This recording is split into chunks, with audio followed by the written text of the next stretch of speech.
Hey, you guys, thanks for listening to this episode of Tips with T. On today, I had Mr. Daniel with us, but he likes to be called Mr. Danny. Hey, Mr. Danny, how are you doing?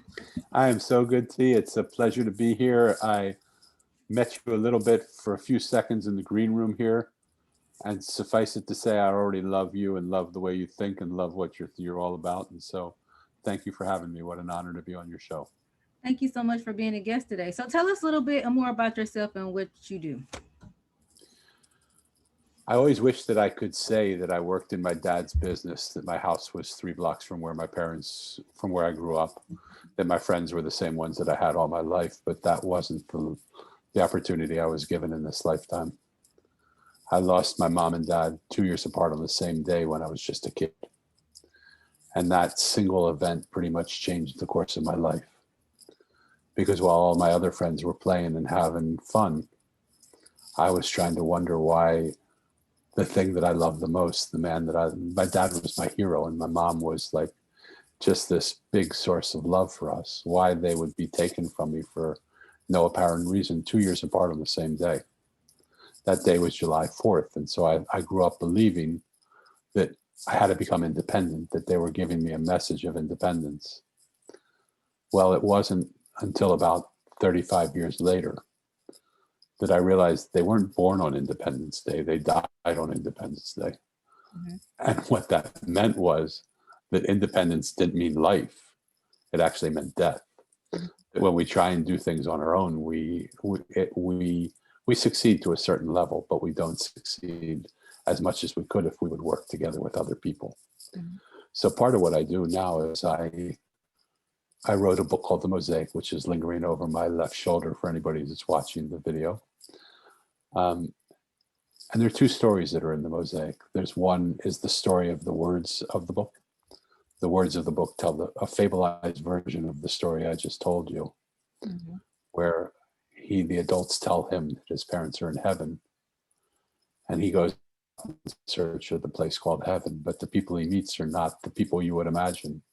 They're not the clergy and the rabbis and the priests and the ministers and the shamans and the gurus and the swamis and all that. Mm-hmm. They're the trash man and the road worker, the homeless guy and the street artist. And he wonders, why am I meeting these people? And he hears a voice say, just listen to them tell you their story. So when he listens to them tell their story, what he realizes is the person he initially saw isn't at all who this person is. And when it happens to him over and over and over again, that the person he thought he saw wasn't at all the person that is, he starts to wonder, do I see anything the way it is, or do I see everything the way I am? Mm-hmm. And he realized he saw everything in the world the way he was. So he tries to slide himself out of the way and see what the world would look like if it wasn't put through the perspective of his stories and his eyes. So in essence, what I do now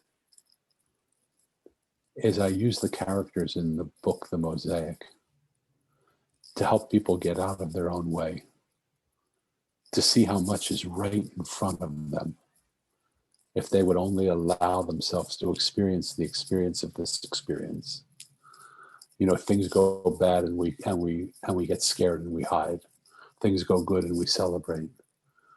But can you imagine if every single thing that happened in our businesses, in our families, in our personal care, in our environment, if every single thing was an opportunity for us to listen to something that the world wanted to tell us. And when we listen to what the world says, amazing things happen. Awesome. I know you're really big on, the listening and the validating and the loving acceptance. So why are all these factors so important? So I don't know about the world that you're growing up in, but I've lived a lot of time in this world. Mm-hmm. And what I've seen is that most people that I know have no idea who they are anymore. We've been hurt so often and so much that if you were watching on video, what you might see is if I was hitting myself in the face like this, I'm only going to let myself hit myself in the face a few times until I realize, hold it, that hurts too much. Mhm. So I put up a little wall here to protect myself. Well, the wall that I build to protect myself from hitting myself is about 2 millimeters from my face. And so now it hits the wall so it doesn't hit me, so I feel safe and comfortable. But I don't know if I'm going to hit myself in the face or in the groin or in the chest or in the knees or in the feet. So I build a little silo all the way around me, 2 millimeters away from me. And because I don't want you to know that I'm hiding, I paint an image of me on the outside of the silo.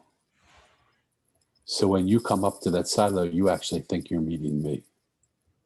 But you're not meeting me, you're meeting the wall that protects me from you hurting me. Mhm.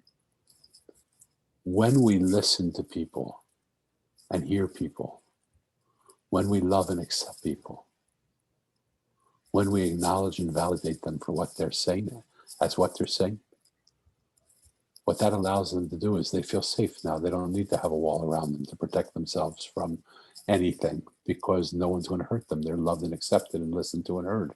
Mhm. When that silo drops, the only thing that remains is who they are. They are there. And for in a world where very few people know who they are, to see yourself and discover yourself is the most magnificent feeling in the world. I can't tell you the pleasurable moments that come when you no longer have to hide behind the veneer of what you think the world wants you to be, Mhm. and you show up in the world the way you are. People might like you, people might not like you. It's okay because you stand in the presence of who you are.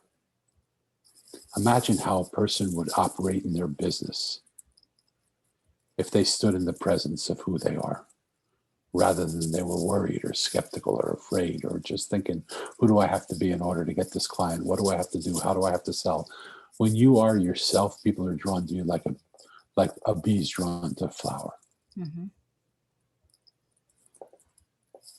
That would be why. Awesome. So how can we create a new revolution for listening so we can get heard and people can actually listen to us? So let me tell you a story if I can. Is that all right? That's all right. I was walking one day and I live in San Diego. So I was walking one day in downtown San Diego. And suddenly, out of the corner of my eye, my attention got drawn to a man who was sitting where the sidewalk meets the wall of the building. His back was against the wall, his butt was on the sidewalk. And I walked up to him and I saw he was homeless and he had a hat out in front of him. And I said, I gave him $1 and I stayed there. And he looked at me, he said, what are you staying there for? What are you doing? Keep moving. I said, I'm sorry, what do you mean? He said, what do you want? Like you already gave me $1, keep moving. I said, well, I don't think that's going to happen. I actually want to have a conversation with you if I can. He said, I can't have a conversation with you. I'm here to earn money. And the little bit that I earn and I have to take care of all these other homeless people that count on me for doing it. So if I'm talking to you, I'll never make money. I said, how much will you make in the next half an hour? He said, $5. I'll probably make $5 every half an hour. I make about $5, $10 an hour, 17 hours a day. I make $170 a day, and I may work 7 days a week. And you can total it up. You're smarter than I am, Mhm. and I need to do that because people are supporting me. So I said, hold on a minute, and I looked in my wallet, and I saw I had a $50 bill, and I said, oh, you know what? I took it out of my wallet. I said, here's $50. He said, what are you giving me $50 for? I said, I don't want you to worry about the time that I'm going to spend with you. Let's spend a half an hour together. He said, okay, you're crazy, man. You can sit down. That's okay. I said, keep your hat out. Even if you're not talking to people, just keep your hat out. You'll get more money. It took a little while for me to get through to him. But after about 10 or 15 minutes, I looked at him and I said, Corey, thousands of people pass you on the street every single day. If you could stop them and bring them into an auditorium, what would you say to them? What would be the one thing that you've seen from watching people pass you by and watching, observing people all this time? What would you say to them? He said, I would ask them to do what you just did. I'd ask them to go up to someone they don't know and ask them how they're doing. And I said, that's beautiful, but why? Like, out of all the things you could ask for, you're a homeless guy. You pushed me away when I tried to do that. Out of all the things that you could ask for, why would you ask for that? He said, let me tell you a story if I can. I said, it'd be my honor. He told me, I hate being homeless, Danny. I'm ashamed of myself and I'm embarrassed by myself. I sit on the street corner and I think, really, this is all I've got? This is the life that I'm living. I'm so ashamed of myself. But what really hurts me even more is the people that pass me on the street. They don't see me as a human being. They don't even treat me with the dignity that they would treat an animal. They treat me as if I'm some sort of thing. They walk by me and they kick me, or they spit on me, or they beat me up, or they urinate on me. It got so bad at a certain point in time, I just said, enough's enough. I'm going to go around the corner. The street right behind us, Dan, you don't know this because you're not from here. The street right behind us is a quiet, dark street. Nobody walks on that because everybody walks the street. And I decided that night that I was going to go to that street where nobody walks on, and I was going to take my life that night. And not 2 minutes after I had that thought, a man came up to me in a three-piece suit, and he put his hand on my shoulder and he said, how you doing, brother? And I said, what do you mean, how you doing, brother? You're not interested in me. You got a three-piece suit on. I'm a homeless guy. Like, just keep walking, my friend. And he did what you did to me. He said, there's no chance I'm going to keep walking. And he sat down next to me. And I don't know if it was because he was wearing a three-piece suit or what happened, but somehow I went into him and I put my head on his shoulder and I started just crying. And he just said, that's okay, brother, cry. There are a lot of tears inside you, let them out. And he asked me, what's going on? Why are you crying? What hurts so much? He said, Danny, you know, it only took about 10 minutes for me to explain everything to him. It's not complicated. It's not hard. He doesn't know that on that day, he saved my life. I couldn't go and kill myself that night because some important man in a three-piece suit sat with me, an unimportant homeless man, and spent 10 minutes of his day with me. He said, I wish I could have found him again. I wish he would have walked by. I wish I could have told him. Well, there's something called the butterfly effect, where somewhere in the world, the butterfly flaps his wings. And in some other part of the world, a wind blows and lights up a village. Corey doesn't know it, but the story he told me so deeply impacted me that I made a vow that day, and every time that I could have a chance to share his story, I would do so. I would share it in boardrooms that I went to. I would share it on podcasts that I spoke on. I would share it in talks that I gave. I would share it on television shows. I would share it when I'm working with people. I would share it with families. And I would ask them to do what Corey wanted them to do, to take 10 minutes out of the course of their lifetime and go up to someone they don't know and ask them how they're doing. That man didn't try and fix Corey. He didn't try and help him. He didn't try and convert him. He didn't try and tell him what to do. He just sat there and loved him and held him and listened to him. Corey doesn't know this, but by now millions of people have heard Corey's story and his request. And I'm pretty sure millions of people have taken 10 minutes out of the course of their lifetime to go up to somebody and ask them how they're doing. Mm-hmm. So what do we have to do to create a listening? We don't have to worry about our diplomas and our churches and our organizations, because I've seen people of every religious belief system and no religious belief system. I've seen educated and uneducated. I've been in my life, I've been with the richest people in the world at their dining room tables and the poorest of the poor. And they all want the same thing. They want to be loved and accepted, listened to and heard and acknowledged and validated. So all we have to do is care enough about another human being to take 10 minutes out of the course of our life and say, how are you? Not as a salutation, but as a real question.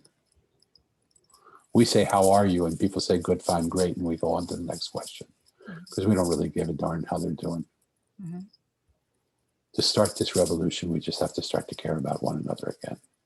Yes, we do. That we do.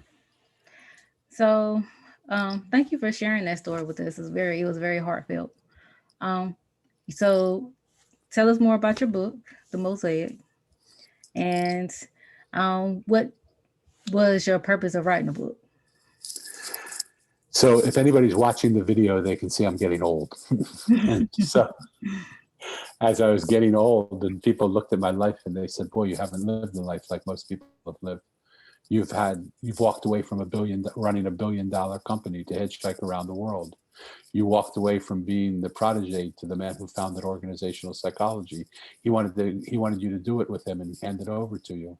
You walked away from being in a rabbinical school, from becoming a rabbi one day before you were ordained. You walked away from living in a monastery for 10 years and having a beautiful monastic life. You walked away from a business that you grew from $3 million to $100 million. You've walked away from other businesses that you started that you took them from nothing to something. Why? And so I wanted to write the story of why that happened. Because a little boy who had grown into a man was still wondering why the source of his unconditional love was taken from him. And what I realized my heaven was in the course of all that, it wasn't in a synagogue or a church or a mosque or a field. It wasn't in Buddhism or yoga or Catholicism or in Judaism or in Islam. It wasn't in a mansion and it wasn't on a street corner. It was in that moment where our perspective changes, Mm-hmm. where all our life we've seen something one way and suddenly we see it another. And that moment's illustrated in my book when Mo saw these people, when he was told to look for heaven and he went on the walk to see heaven. But the people he saw were the trash man and the road worker, the homeless man and the blind woman. And when he saw that the way he saw them was not who they were, his perspective changed. And I have a friend, his name was Wayne Dyer, he's passed on now. But Wayne Dyer used to say, when you change the way you see the world you see changes. That perspective shift Mm-hmm. was the heaven I was looking for. And just imagine what a perspective shift would do for the world we're in right now. Republicans understanding what Democrats think, Democrats understanding what Republicans think, Mm-hmm. the rich understanding the poor, the white understanding the black, the man understanding the woman. We have so much conflict and so much turmoil and so much. People just want to be heard, Mm-hmm. and they're not being listened to. Yeah. So the Mosaic is the story of the Mosaic is a charming story. But there's another story in the Mosaic which most people miss. The words of the story tell a beautiful tale, but the spaces between the words tell much more than you could ever imagine. Mm-hmm. When you learn to hear what the spaces between the words say, they start to talk of the beautiful artistry of a mosaic. When you look at a mosaic, it's made up of pieces of all shapes and sizes, all colors. Some are broken, some are whole, some are big, some are small. But none of them are elevated more than another. They don't try to fix each other or change each other or help each other or do anything. All they do is hold each other. And in the act of holding each other, the mosaic pieces become bigger and stronger. They become more beautiful. They take more risks because they know it's covered. If it's so easy to do in the artistry of a mosaic, it can't be that hard to do in the artistry of our lives. Mm-hmm. It's time for us to find those places. Sometimes the pieces just join together, tip to tip, smallest possible place. That means most of this piece is not connected to this piece. But this little piece of connection right here makes the mosaic whole. It's time for us to find those places where we are similar rather than different, and allow the flow of the mosaic, the totality of all the pieces, to come together and make us who we are and make this world what it is. Does that make sense to you? That does. That makes a lot of sense. Yeah. And so when you think about it, we are a mosaic also. We are a collection of all the things we think are great about ourselves and all the things we think are terrible about ourselves, all the things we think we can do and all the things we think we can't do. But we try and shun those things that are not good about ourselves and put them away, or we try and work on them to make them something different. When in fact, all we have to do is love them. All we have to do is hold them just like the pieces of a mosaic hold each other. And when we embrace and hold all the parts of ourselves together, we become a, a full representation of who we are. And when we walk with that certainty of who we are into any room, people can feel that. Hmm. People can feel when a person's at peace with themselves, with all the pieces of themselves. When all the PIECESs come together, it creates the PEACE, the peace of a person. And you can feel the peace of that person. You can feel it by the way their voice sounds. You can feel it by the energy they walk into a room with. Most people walk into a room and get thrown by the room. The person of peace walks into a room and connects his peace to the peace of all the others and creates a peaceful environment. Awesome. Well, thank you so much, Mr. Danny, for coming on the show today and sharing with us your journey and your factors and why things are so important when it comes to listening and being heard. So I'm going to share the social media handles or your links that people can contact you, and you can tell us where we can contact you at and how to get your book. Perfect. So the book is available through Amazon. That's the clearest way. And on my social media, there should be a link to there should be places where it says click here and you'll get a calendar link. So here's my real call to people. If you feel that you are someone who doesn't feel listened to, if you feel like you're someone who doesn't feel heard, if you feel like you would like to be loved and accepted for no reason, just for and for every reason, go onto the website and find the link. And there's a calendar link for a free half an hour time with me. Let's have a conversation together. Let me give you the gift of what it feels like to be completely loved and accepted, to be completely listened to and heard, to be completely acknowledged and validated, and see what that feels like for a moment. Everything is right on the screen. Everything is in the show notes. I can tell you all the information, but you have it right there in front of you handy without having to write down or figure out how to spell it. DanielBruceLevin.com. Amazon is where the book comes from. It's a book and an audio, so you did a great job in putting all that information together and making it look nice. You're, well, you're welcome, Mr. Danny. I try to do my best with putting these slides together. It's hard. You did a great job. Yeah. Thank you so much. Thank you. And if you guys want to get in contact with me, you can do so. My number is 910-317-0396. You can shoot me an email at contact@njfinancial.biz. You can schedule a consultation with on the website www.njfinancial.biz. You can find this episode on Anchor, you guys.